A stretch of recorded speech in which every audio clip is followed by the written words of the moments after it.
বিচাৰিছোঁ জুবিন গাৰ্গ কোন? এটা মদাহী, এটা ফটুৱাই শিল মানে মঞ্চত উঠি পেলাই যি মদ খাই পেলাই মাতলামি কৰে, গান নাগাওঁ বুলি ৰাইজক মানে ৰাইজৰ মনত কষ্ট দিয়ে, তেনেকুৱা এজন মদাহী ফাটলামিয়ে দুদিনমান আগতে আৰু এটা ভিডিঅ' ভাইৰেল হৈছিল যে জয়ন্ত মল্ল বৰুৱাক সুধিছিল যে সেইটো কোনো গৰুটো, এতিয়া গৰু জয়ন্ত মল্ল বৰুৱা ডাঙৰীয়া নে জুবিন গাৰ্গ, সেইটো প্ৰশ্ন কৰিছোঁ জুবিন গাৰ্গলৈ। সেইজন জুবিন গাৰ্গ, এই মদাহী ফাটলামি জুবিন গাৰ্গ এতিয়া কিন্তু ৰাইজে ভৰি তলৰ ধূলিকণা বুলি নভবা হৈছে।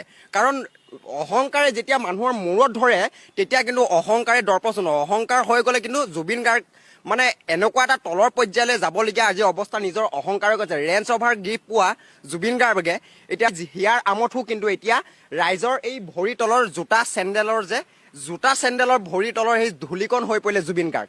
জুবিন গাৰ্গক কৈছোঁ আপোনাৰ এই মদ খাই আপোনাৰ সম্পূৰ্ণৰূপে ব্ৰেইনটো গ'ল, এতিয়া অকণমান আপুনি ৰেষ্ট লওক, এইবিলাক পাগলামি কৰিবলৈ এৰক।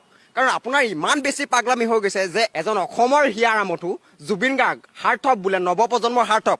নৱপ্ৰজন্মক শিকাইছে কি জুবিন গাৰ্গে? নৱপ্ৰজন্মক মদ খাই মাতলামি কৰিবলৈ, ৰাজপথত মঞ্চত মাতলামি কৰিবলৈ শিকাইছে জুবিন গাৰ্গে। জুবিন গাৰ্গৰ নিচিনা এটা মানে পাগল গৰু, জুবিন গাৰ্গক মই কৈছোঁ গৰু বুলি।